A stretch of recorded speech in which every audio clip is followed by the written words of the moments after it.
Welcome back to the channel. Today we are going to play a little game. Shall we? When I show you this logo, what comes to mind? Do you think, that's just a logo, graphic image, or does it spark something deeper? A memory, a feeling, an image, perhaps a favorite product or experience? Now, here's the twist. That feeling, that connection, that's branding. That's what branding is all about. It is not just the logo or the tagline. It is emotions, values, experiences that comes to mind when you think of a brand. Look, beyond your logo, your product, your color, and your fancy website, they are great, but they are just packaging. Real branding builds perception. It is something deeper. It is what people feel every time they see your logo or hear your name.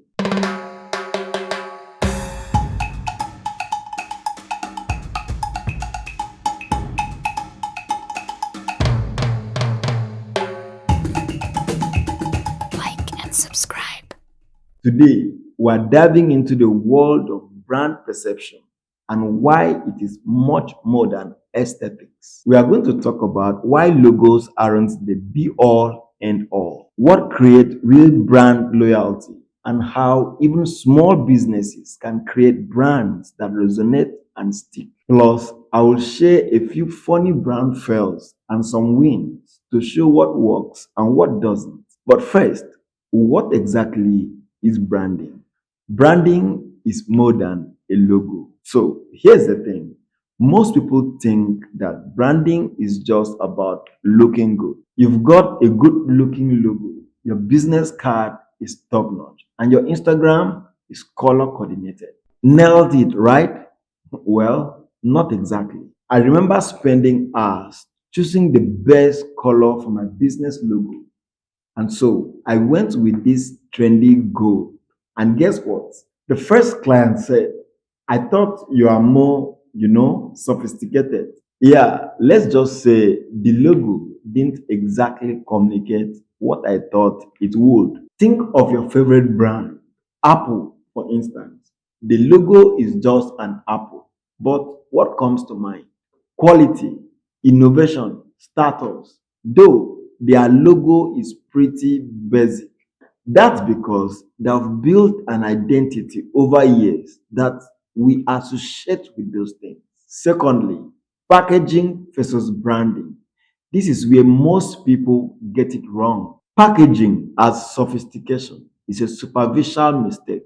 We are all guilty of confusing branding with what we call packaging or polish. It's like we think if we just add a bit of flair, maybe some elegant font choices, people will suddenly think, wow, they really know their stuff. But the truth, people see right through that. I once knew a small business owner who hired a designer for a super fancy website and all these ultra glossy production, but they never invested in the actual product experience. It looked really amazing, but the customer felt like they got catfished. Gorgeous brand, but disappointing delivery. That's like dating someone who only has one good photo online. It's bound to be a letdown. Real branding is about creating consistent feelings. The thing that makes branding powerful is consistency. People know what they are going to get every single time. It doesn't have to be mind blowing every time. You just have to be consistent. For example, think of brand that always makes you feel cozy or cool. They don't always need to surprise you. They just need to remind you of why you felt good about them in the first place.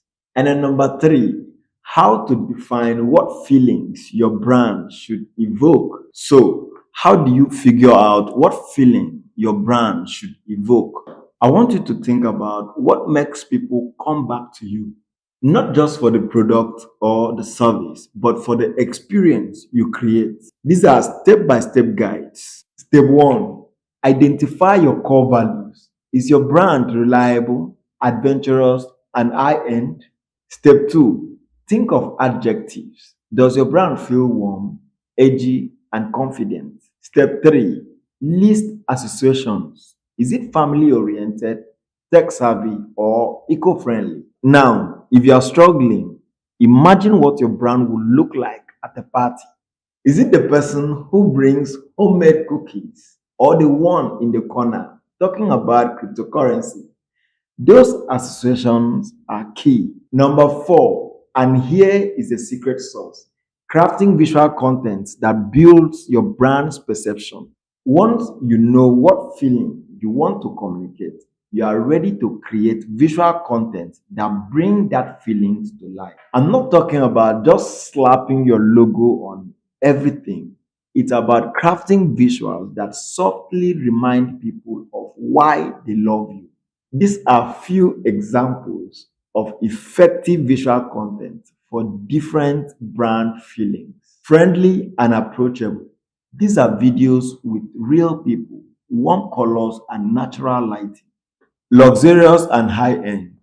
Clean shots, minimalism and deep tones. Basically make it look like it belongs in an art gallery. Innovative and futuristic. Bold graphics, tech-inspired design, and sleek animation. And at number 5, engaging people with your brand story. Tell story that create connections. Storytelling is the bridge between the product and feelings. It's how people connect with why you do what you do. It is not enough to say, here is our product. You need to show them why it matters. Step 2, share experiences, not just features. Step 3, focus on emotional benefits, the confidence the product brings, and the relief it provides. And now, the last one for today, number 6, branding in practice, real world example. Talk about a brand like Nugi Technologies that started with a simple concept but made a name by sticking to his brand perception. And be careful in becoming a brand that tries too hard to be something they are not, leading to a disconnect with the audience. Remember, branding isn't just about looking good, it's about building trust, consistency, and emotional connection. The logo is just the front door. Branding is how you make people feel once they walk through it. So, what feelings do you want people to associate with your brand? Let me know in the comment.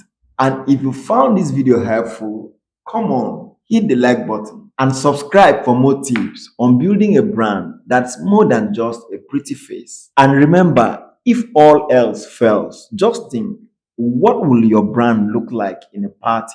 And maybe don't be the one holding a stack of business cards in the corner.